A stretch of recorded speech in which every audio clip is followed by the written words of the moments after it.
Australian agencies must safeguard democratic institutions from foreign interference. Australian authorities vigilant ਹੋਣ ਜਿਹੜਾ potential ਹੈ foreign interference ਦਾ ਸਾਡੀਆਂ democratic processes ਦੇ ਵਿੱਚ ਖਾਸ ਤੌਰ ਤੇ ਜਿਹੜੇ ਕੈਨੇਡਾ ਦੇ ਵਿੱਚ ਸਬੂਤ ਐਮਰਜ ਹੋਏ ਨੇ ਕਿ ਕਿਵੇਂ ਕੈਨੇਡਾ ਦੇ ਸਿਸਟਮ 'ਚ ਇਹਨਾਂ ਨੇ ਇੰਟਰਫੀਅਰ ਕੀਤਾ। ਪਿਛਲੀਆਂ ਫੈਡਰਲ ਇਲੈਕਸ਼ਨਸ ਦੇ ਵੇਲੇ ਜਿਹੜੇ RSS ਦੇ ਨਾਲ ਲਿੰਕਡ ਇੰਡੀਵਿਜੂਅਲ ਸੀ ਔਰ ਜਿਹੜੇ ਅਲਟੀਮੇਟਲੀ ਇੰਡੀਅਨ ਗਵਰਨਮੈਂਟ ਦੇ ਨਾਲ ਜੁੜੇ ਹੋਏ ਨੇ ਉਹਨਾਂ ਨੇ ਇੱਥੇ ਫੰਡ ਰੇਜ਼ਿੰਗ ਡਿਨਰ ਤੇ ਹੋਰ ਐਕਟੀਵਿਟੀਜ਼ ਕੀਤੀਆਂ। ਇਸ ਤੋਂ ਇਹ ਅੰਦਾਜ਼ਾ ਹੁੰਦਾ ਹੈ ਕਿ ਵੀ ਇੱਥੇ ਵੀ ਉਨਾ ਹੀ ਪੋਟੈਂਸ਼ੀਅਲ ਹੈ ਜਿੱਥੇ ਕਿ illegal funding Australian political campaigns ਦੇ ਵਿੱਚ ਹੋ ਸਕਦੀ ਹੈ। ਟਰਾਂਸਪੇਰੈਂਸੀ ਹੋਏ, ਅਕਾਊਂਟੇਬਿਲਿਟੀ ਹੋਏ ਉਹਨਾਂ ਸਾਰਿਆਂ ਦੇ ਲਈ ਜਿਹੜੇ ਲੁਕਵੇਂ ਢੰਗ ਤਰੀਕਿਆਂ ਦੇ ਨਾਲ ਫੋਰਨ ਇੰਟਰਫੇਰੈਂਸ ਕਰਦੇ ਨੇ ਔਰ ਟਰਾਂਸਨੈਸ਼ਨਲ ਰਿਪਰੈਸ਼ਨ ਦੇ ਲਈ ਜ਼ਿੰਮੇਵਾਰ ਨੇ।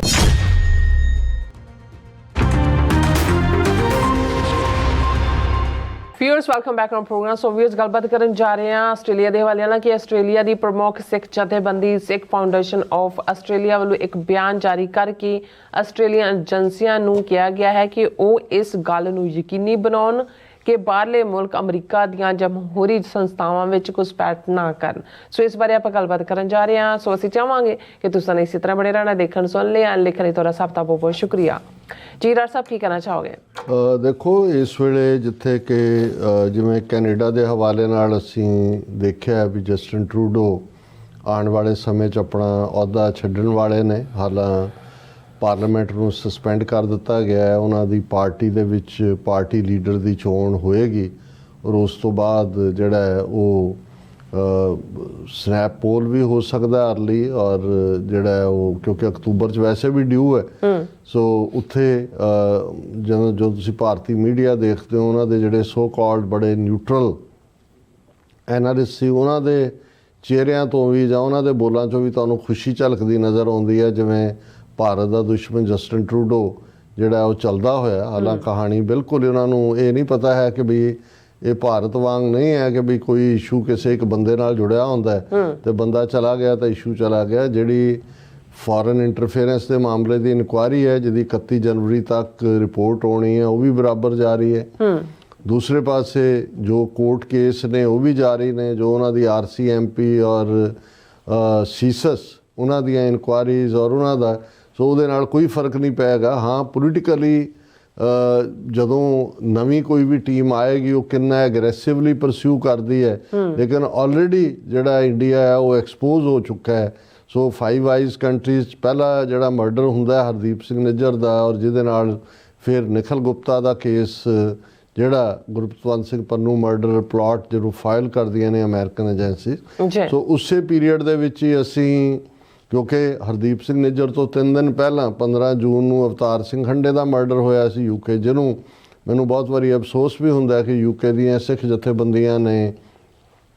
ਉਸ ਲੈਵਲ 'ਤੇ ਮੌਕੇ ਦੇ ਉੱਤੇ ਰੌਲਾ ਨਹੀਂ ਪਾਇਆ, ਲੌਬੀ ਨਹੀਂ ਕੀਤੀ ਔਰ ਨਤੀਜੇ ਦੇ ਤੌਰ 'ਤੇ ਜਿਹੜਾ ਇੱਕ ਮਰਡਰ ਸੀ, ਪੋਲੀਟੀਕਲ ਮਰਡਰ ਸੀ, ਉਹ ਜਿਹੜਾ ਉਹ ਬਿਮਾਰੀ ਦੇ ਖਾਤੇ 'ਚ ਪਾਇਆ। ਈਵਨ ਆਟੋਪਸੀ ਵੀ ਨਹੀਂ ਹੋਈ ਉਹਨਾਂ ਦੀ। ਲੇਕਿਨ ਇਸੇ ਪੀਰੀਅਡ ਦੇ ਵਿੱਚ ਆਸਟ੍ਰੇਲੀਆ 'ਚ ਜਿਵੇਂ ਉਹਨਾਂ ਦੇ ਜਿਹੜਾ ਏਜੰਸੀ ਨੈਟਵਰਕ ਇੰਟੈਲੀਜੈਂਸ ਉਹਨਾਂ ਦੇ ਸਪਾਈ ਚੀਫ ਨੇ ਹੀ ਲਫ਼ਜ਼ ਕਿ ਇੰਡੀਆ ਦੀ ਕਿੰਨੀ ਇੰਟਰਫੇਰੈਂਸ ਆਸਟ੍ਰੇਲੀਆ 'ਚ ਉਹਨੂੰ ਨੈਸਟ ਆਫ ਸਪਾਈਜ਼ ਕਿਹਾ। ਫਿਰ ਆਸਟ੍ਰੇਲੀਆ ਦੀ ਜਿਹੜੀ ਬੀਬੀ ਉਹਨਾਂ ਦੀ ABC ਆਸਟ੍ਰੇਲੀਅਨ ਬ੍ਰੌਡਕਾਸਟਿੰਗ ਕਾਰਪੋਰੇਸ਼ਨ ਦੀ ਦਿੱਲੀ ਬੇਸਡ ਸੀ, ਸ੍ਰੀਲੰਕਾ ਦੀ ਬੀਬੀ ਹੈ, ਉਹਨੇ ਉੱਥੋਂ ਵੀ ਸਟੋਰੀ ਕੀਤੀ, ਡਾਕੂਮੈਂਟਰੀ ਬਣਾਈ ਜਿਹਨੂੰ ਇੰਡੀਆ ਨੇ ਪ੍ਰਵੇਲ ਕਰਕੇ X ਤੋਂ ਔਰ YouTube ਔਰ ਦੂਸਰਿਆਂ ਤੋਂ ਹਟਵਾਇਆ ਔਰ ਉਹਨੂੰ ਜਿਹੜਾ ਵੀਜ਼ਾ ਵੀ ਉਹਦਾ ਕੰਟੀਨਿਊ ਨਹੀਂ ਕੀਤਾ। ਸੋ ਇਸ ਸਾਰੇ ਦੇ ਨਾਲ ਨਾਲ ਅਸੀਂ ਦੇਖਦੇ ਹਾਂ ਕਿ ਵੀ ਈਵਨ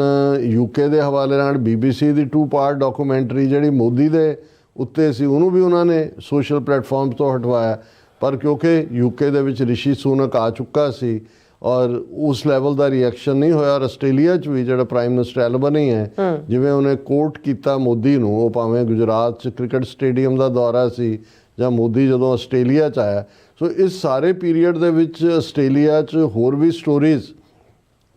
ਉਹਨਾਂ ਦੇ ਮੀਡੀਆ ਰਾਹੀਂ ਵੀ ਉੱਭਰ ਕੇ ਸਾਹਮਣੇ ਆਈਆਂ, ਉਹਨਾਂ ਦੀਆਂ ਏਜੰਸੀਆਂ ਰਾਹੀਂ ਵੀ ਆਈਆਂ ਕਿ ਸਿੱਖਾਂ ਨੂੰ ਵੀ ਕਿਵੇਂ ਜਿਹੜਾ ਉਹ ਹਰਾਸ ਕੀਤਾ ਗਿਆ ਜਾਂ ਕਿਵੇਂ ਫੋਲੋ ਕੀਤਾ ਗਿਆ ਔਰ ਖਾਲਿਸਤਾਨ ਰੈਫਰੈਂਡਮ ਦੇ ਪੀਰੀਅਡ 'ਚ ਇਹ ਵੀ ਸਾਹਮਣੇ ਆਇਆ ਕਿ ਮੰਦਰਾਂ ਦੇ ਵਿੱਚ ਖੁਦ ਗ੍ਰੈਫਟੀ ਕਰਕੇ ਮੈਨੇਜਮੈਂਟ ਜਿਹੜੀ ਆ ਉਹਨੇ ਸਿੱਖਾਂ ਦੇ ਖਾਤੇ 'ਚ ਪਾਉਣ ਦੀ ਕੋਸ਼ਿਸ਼ ਕੀਤੀ। ਸੋ ਇਸ ਸਾਰੇ ਦੇ ਚੱਲਦਿਆਂ ਆਸਟ੍ਰੇਲੀਆ ਕਾਫੀ ਅਹਿਮ ਹੋ ਗਿਆ ਸਿੱਖ ਨੁਕਤਾ ਨਿਗਾਹ ਤੋਂ ਵੀ ਜੀ, ਔਰ ਉਸ ਦਾ ਰੀਜ਼ਨ ਕੱਲਾ ਫਾਈਵ ਆਈਜ਼ ਕੰਟਰੀਜ਼ ਨਹੀਂ, ਆਸਟ੍ਰੇਲੀਅਨ ਸਿੱਖ ਐਕਟਿਵਿਜ਼ਮ।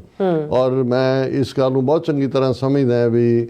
ਕਿਵੇਂ ਅੱਡ-ਅੱਡ ਸਿੱਖ ਜਥੇਬੰਦੀਆਂ ਆਪੋ ਆਪਣੇ ਫੀਲਡਸ ਦੇ ਵਿੱਚ ਤਾਂ ਕੰਮ ਕਰਦੀਆਂ ਹੀ ਨੇ, ਲੇਕਿਨ ਵੱਡੇ ਲੈਵਲ ਦੇ ਉੱਤੇ ਜਿਵੇਂ ਕੈਨਬਰਾ ਦੇ ਵਿੱਚ ਪਿੱਛੇ ਜਿਹੜਾ ਇੱਕ ਵੱਡਾ ਇਕੱਠ ਪਾਰਲੀਮੈਂਟੇਰੀਅਨਸ ਦੇ ਨਾਲ ਵੀ ਇੰਟਰੈਕਸ਼ਨ, ਜਿਹਦੇ ਡਾਕਟਰ ਇਕਤਾਰ ਕਰਾਮਤ ਚੀਮਾ ਵੀ ਗਏ, ਔਰ ਦੂਸਰਾ ਹੁਣ ਵੀ ਜਿਵੇਂ ਸਿੱਖ ਫੈਡਰੇਸ਼ਨ ਜਿਸ ਨੂੰ ਇਸੇ ਲੈਵਲ ਦੇ ਉੱਤੇ ਯੂਕੇ ਦੇ ਵਿੱਚ, ਕੈਨੇਡਾ ਦੇ ਵਿੱਚ, ਅਮਰੀਕਾ, ਆਸਟ੍ਰੇਲੀਆ ਦੇ ਵਿੱਚ ਜਿਹੜਾ ਉਹ ਦੁਬਾਰਾ ਉਸ ਵੱਡੇ ਪੈਮਾਨੇ 'ਤੇ ਇੰਟਰਨੈਸ਼ਨਲ ਬਾਡੀ ਦੇ ਤੌਰ 'ਤੇ ਇਹਨੂੰ ਜਥੇਬੰਦ ਕੀਤਾ ਜਾ ਰਿਹਾ। ਔਰ ਆਸਟ੍ਰੇਲੀਆ ਦੇ ਵਿੱਚ ਸਿੱਖ ਫੈਡਰੇਸ਼ਨ ਆਫ ਆਸਟ੍ਰੇਲੀਆ ਦੇ ਸਪੋਕਸਪਰਸਨ ਸਾਡੇ ਪੁਰਾਣੇ ਸਾਥੀ ਆਲਮੋਸਟ 35-36 ਸਾਲ ਦੇ ਵੀਰ ਅਜੀਤ ਸਿੰਘ ਨੇ, ਐਡੀਲੇਡ ਦੇ ਵਿੱਚ ਰਹਿੰਦੇ ਨੇ। ਔਰ ਇਹਨਾਂ ਦੀ ਇੱਕ ਸਟੇਟਮੈਂਟ ਜਿਹਦੇ 'ਚ ਉਹਨਾਂ ਨੇ ਆਸਟ੍ਰੇਲੀਅਨ ਏਜੰਸੀਆਂ ਨੂੰ ਕਿਹਾ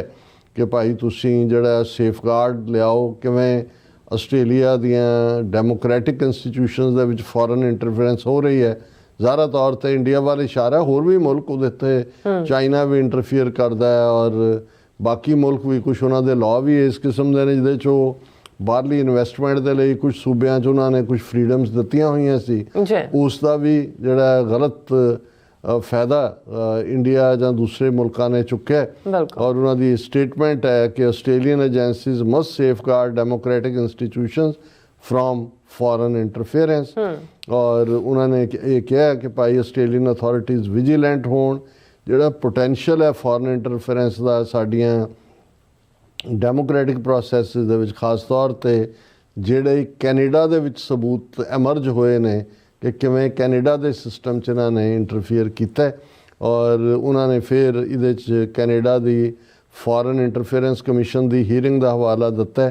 ਕਿ ਵੀ ਉੱਥੇ ਜਿਹੜਾ ਹੈ ਇਹ ਕ੍ਰੈਡੀਬਲ ਐਵੀਡੈਂਸ ਪ੍ਰੋਡਿਊਸ ਕੀਤੀ ਗਈ ਹੈ ਕਿ ਭਾਰਤ ਨੇ ਕਾਫੀ ਲੈਵਲ ਦੇ ਉੱਤੇ ਕਲੈਂਡੈਸਟਿਨਲੀ ਹੁੰਦਾ ਚੋਰੀ ਛਿਪੇ ਉੱਥੇ ਜਿਹੜਾ ਉਹਨਾਂ ਨੇ ਕੈਨੇਡੀਅਨ ਇਲੈਕਸ਼ਨਸ ਨੂੰ ਪ੍ਰਭਾਵਿਤ ਕਰਨ ਦੀ ਕੋਸ਼ਿਸ਼ ਕੀਤੀ, ਕੈਨੇਡੀਅਨ ਨੀਤੀ ਨੂੰ। ਔਰ ਜਿਹੜੀਆਂ ਇੰਡੀਆ ਦੀਆਂ ਐਕਟੀਵਿਟੀਜ਼ ਨੇ ਕੈਨੇਡਾ ਦੇ ਵਿੱਚ, ਜਿਸ ਦੇ ਵਿੱਚ ਉਹਨਾਂ ਨੇ ਕਿਵੇਂ ਆਪਣੀਆਂ ਪ੍ਰੋਕਸੀਜ਼ ਨੂੰ ਯੂਜ਼ ਕੀਤਾ ਇਲਿਸਿਟ ਫੰਡਿੰਗ ਕਰਨ ਦੇ ਲਈ ਅੱਡ-ਅੱਡ ਇਲੈਕਸ਼ਨ ਕੈਂਪੇਨਸ ਦੇ ਵਿੱਚ।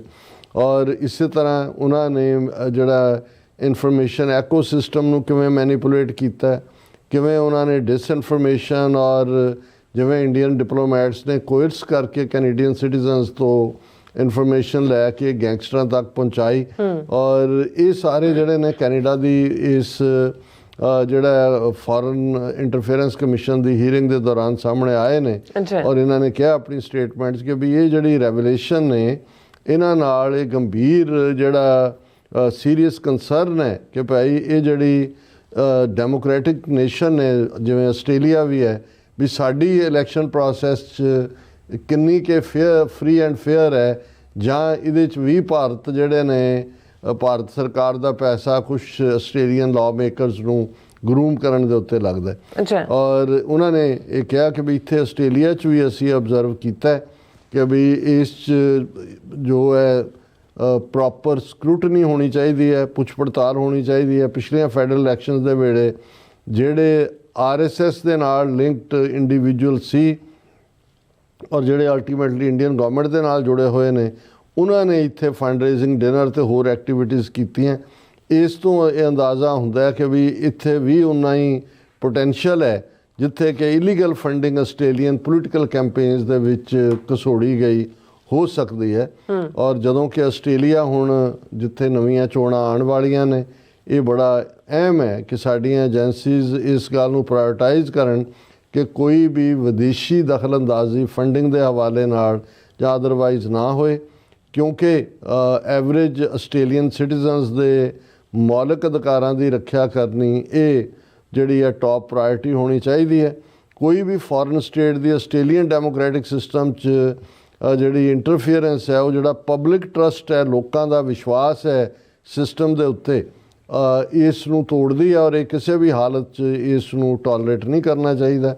ਸਾਰੀਆਂ ਸਿਆਸੀ ਪਾਰਟੀਆਂ ਜਿਹੜੀਆਂ ਨੇ ਉਹ ਇਸ ਟਰਸਟ ਨੂੰ ਕਾਇਮ ਰੱਖਣ ਔਰ ਇਸ ਦੇ ਲਈ ਜਿਹੜਾ ਇਸ ਗੱਲ ਨੂੰ ਯਕੀਨੀ ਬਣਾਉਣ ਕਿ ਸਾਰੇ ਜਿਹੜੇ ਕੈਂਡੀਡੇਟ ਨੇ ਉਹਨਾਂ ਦਾ ਪਿਛੋਕੜ ਪ੍ਰੋਪਰ ਚੈੱਕ ਕੀਤਾ ਜਾਏ, ਇਹ ਦੇਖਿਆ ਜਾਏ ਕਿ ਭਾਈ ਉਹਨਾਂ ਦੀਆਂ ਕੋਈ ਟਾਈਜ਼ ਤਾਂ ਨਹੀਂ ਨੇ ਫੋਰਨ ਗਵਰਨਮੈਂਟਸ ਦੇ ਨਾਲ ਜਾਂ ਉਹਨਾਂ ਦੇ ਪ੍ਰੋਕਸੀ ਗਰੁੱਪਸ ਦੇ ਨਾਲ ਦੀ ਨਾਲ ਟਰਾਂਸਪੇਰੈਂਟ ਮੈਕੈਨਿਜ਼ਮ ਹੋਏ ਜਿਹੜਾ ਇਸ ਗੱਲ ਨੂੰ ਯਕੀਨੀ ਬਣਾਏ ਕਿ ਇਲੀਗਲ ਫੰਡਿੰਗ ਫੋਰਨ ਸਟੇਟਸ ਦੀ ਇੱਥੋਂ ਦੇ ਜਿਹੜੇ ਇਲੈਕਸ਼ਨ ਆਊਟਕਮ ਨੂੰ ਪ੍ਰਭਾਵਿਤ ਨਾ ਕਰੇ। ਫਿਰ ਉਹਨਾਂ ਨੇ ਜਿਹੜੇ ਨੇ 4 ਪੁਆਇੰਟ ਨੁਕਤੇ ਦਿੱਤੇ ਨੇ। ਉਹਨਾਂ ਨੇ ਕਿਹਾ ਕਿ ਵੀ ਅਸੀਂ ਇਹ ਅਪੀਲ ਕਰਦੇ ਹਾਂ ਆਸਟ੍ਰੇਲੀਅਨ ਗਵਰਨਮੈਂਟ ਨੂੰ ਅਤੇ ਇੰਟੈਲੀਜੈਂਸ ਏਜੰਸੀਜ਼ ਨੂੰ, number 1 monitor closely for any signs of foreign interference in political campaigns and elections ਕਿ ਜਿਹੜੇ ਸਿਆਸੀ ਮੁਹਿੰਮ ਚੱਲਦੀ ਹੈ ਔਰ ਸਿਆਸਤ ਇਲੈਕਸ਼ਨਾਂ ਦੇ ਵਿੱਚ ਫੋਰਨ ਇੰਟਰਫੇਰੈਂਸ ਨੂੰ ਕਲੋਜ਼ਲੀ ਮੋਨੀਟਰ ਕਰੋ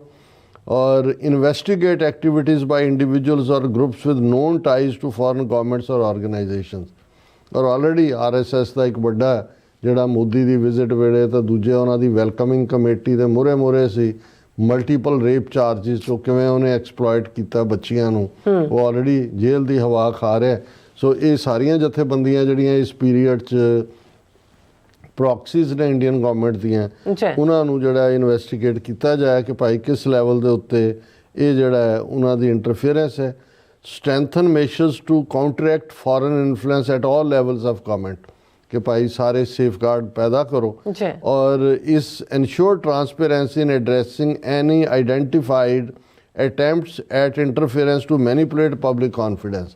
ਕਿ ਭਾਈ ਲੋਕਾਂ ਦੇ ਵਿਸ਼ਵਾਸ ਦੇ ਨਾਲ ਖੇਲਣ ਦੇ ਲਈ ਜਿਹੜੇ ਵੀ ਕਿਸੇ ਲੈਵਲ ਦੇ ਉੱਤੇ ਕੋਈ ਯਤਨ ਕੀਤੇ ਜਾਂਦੇ ਨੇ ਉਹਨਾਂ ਦੇ ਉੱਤੇ ਅੱਖ ਹੋਏ।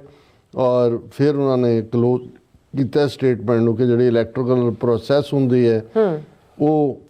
ਫੇਅਰਨੈਸ ਔਰ ਇੰਡੀਪੈਂਡੈਂਸ ਇਸ ਦੇ ਉੱਤੇ ਮਬਨੀ ਹੁੰਦੀ ਹੈ। ਆਸਟ੍ਰੇਲੀਅਨ ਗਵਰਨਮੈਂਟ ਦਾ ਫਰਜ਼ ਹੈ ਕਿ ਇਹ ਜਿਹੜੇ ਪ੍ਰਿੰਸੀਪਲਸ ਨੇ ਜਿਹਦੇ ਕਿ ਆਪਣੇ ਸਿਟੀਜ਼ਨਸ ਨੂੰ ਬੇਮਤਲਬ ਕਿਸੇ ਪ੍ਰਭਾਵ ਤੋਂ ਜਾਂ ਕੋਹੀਜ਼ਨ ਜਿਹੜਾ ਦਬਾਅ ਤੋਂ ਬਚਾਉਣਾ ਹੈ ਤੁਹਾਡਾ ਫਰਜ਼ ਹੈ। ਸਿੱਖ ਫੈਡਰੇਸ਼ਨ ਆਸਟ੍ਰੇਲੀਆ ਇਸ ਗੱਲ ਦੇ ਲਈ ਕਮਿਟਡ ਹੈ ਕਿ ਵੀ ਅਸੀਂ ਜਿਹੜੀ ਫੋਰਨ ਇੰਟਰਫੇਰੈਂਸ ਹੈ ਕਿਸੇ ਆਲ ਲੈਵਲ ਦੇ ਉੱਤੇ ਉਹਦੇ ਖਿਲਾਫ ਅਸੀਂ ਲੜਾਂਗੇ ਔਰ ਅਸੀਂ ਇਸ ਗੱਲ ਨੂੰ ਯਕੀਨੀ ਬਣਾਵਾਂਗੇ ਕਿ ਭਾਈ ਟਰਾਂਸਪੇਰੈਂਸੀ ਹੋਏ, ਅਕਾਊਂਟੇਬਿਲਟੀ ਹੋਏ ਉਹਨਾਂ ਸਾਰਿਆਂ ਦੇ ਲਈ ਜਿਹੜੇ ਲੁਕਵੇਂ ਢੰਗ ਤਰੀਕਿਆਂ ਦੇ ਨਾਲ ਫੋਰਨ ਇੰਟਰਫੇਰੈਂਸ ਕਰਦੇ ਨੇ ਔਰ ਟਰਾਂਸਨੈਸ਼ਨਲ ਰਿਪਰੈਸ਼ਨ ਦੇ ਲਈ ਜ਼ਿੰਮੇਵਾਰ ਨੇ। ਸੋ ਉਹਨਾਂ ਨੇ ਬੜੀ ਵੈਲ ਡਰਾਫਟਡ ਸਟੇਟਮੈਂਟ ਹੈ ਔਰ ਅਸੀਂ ਸਮਝਦੇ ਹਾਂ ਕਿ ਇਹ ਬੜਾ ਜ਼ਰੂਰੀ ਹੈ। ਬਹੁਤ ਵਾਰ ਸਾਡੇ ਲੋਕ ਆਪਸ 'ਚ ਬਹਿ ਕੇ ਗੱਲਾਂ ਕਰਨਗੇ ਪਰ ਇੱਕ ਲੈਟਰ ਵੀ ਜਦੋਂ ਕਿਸੇ ਸੈਨੇਟਰ, ਕਾਂਗਰਸਮੈਨ ਔਰ ਮੈਂਬਰ ਪਾਰਲੀਮੈਂਟ ਜਾਂ ਜਿਹੜੇ ਅਦਾਰੇ ਸਿਕਿਉਰਿਟੀ ਏਜੰਸੀਆਂ ਦੇ ਨੇ ਉਹਨਾਂ ਕੋਲ ਜਾਂਦਾ ਹੈ ਅਤੇ ਉਹ ਵੇਸਟ ਨਹੀਂ ਹੁੰਦਾ, ਉਹਨਾਂ ਨੂੰ ਫਾਈਲ 'ਚ ਰੱਖਣਾ ਪੈਂਦਾ ਹੈ। ਬਹੁਤ ਵਾਰ ਉਹਨਾਂ ਦੀਆਂ ਇਸ ਦੇ ਉੱਤੇ ਡਿਸਕਸ਼ਨਸ ਹੁੰਦੀਆਂ ਨੇ। ਸੋ ਸਾਨੂੰ ਜਿੱਥੇ ਅਸੀਂ ਬਾਕੀ ਵਰਬਲੀ ਗੱਲਾਂ ਕਰਦੇ ਹਾਂ ਉੱਥੇ ਸਾਨੂੰ ਘੱਟੋ ਘੱਟ ਪੇਪਰ ਦੇ ਉੱਤੇ ਜਾਂ ਅੱਜ ਕੱਲ੍ਹ ਤਾਂ ਜਿਹੜਾ ਹੈ ਉਹ ਬਾਈ ਇੰਟਰਨੈਟ ਤੁਸੀਂ ਭੇਜ ਦਿੰਦੇ ਹੋ,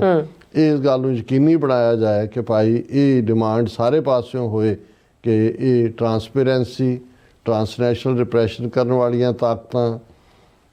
ਪੋਲੀਟੀਸ਼ੀਅਨਸ ਨੂੰ ਗਰੂਮ ਕਰਨ ਵਾਲੀਆਂ ਤਾਕਤਾਂ, ਜਿਹੜਾ ਕਿ ਆਸਟ੍ਰੇਲੀਆ ਦੇ ਮਾਮਲੇ 'ਚ ਇੰਡੀਪੈਂਡੈਂਟ ਇਨਵੈਸਟੀਗੇਸ਼ਨ ਹੋਏ ਤੇ ਆਸਟ੍ਰੇਲੀਆ 'ਚ ਵੀ ਕੈਨੇਡਾ ਵਾਲਾ ਜਿਹੜਾ ਮਾਡਲ ਹੈ ਉਹ ਇੰਡੀਅਨ ਏਜੰਸੀਆਂ ਨੇ ਲਾਗੂ ਕੀਤਾ ਹੋਇਆ। ਬਿਲਕੁਲ ਡਾਕਟਰ ਸਾਹਿਬ, ਤੁਹਾਡਾ ਬਹੁਤ ਬਹੁਤ ਸ਼ੁਕਰੀਆ। ਸਾਥ ਲੈਣ ਬ੍ਰੇਕ ਫਿਊਅਰਸ ਤੁਸੀਂ ਇਸੇ ਤਰ੍ਹਾਂ ਬੜੇ ਨਾਲ ਮਿਲਦੇ ਹਾਂ ਛੋਟੇ ਜਿਹੇ ਵਕਫੇ ਤੋਂ ਬਾਅਦ।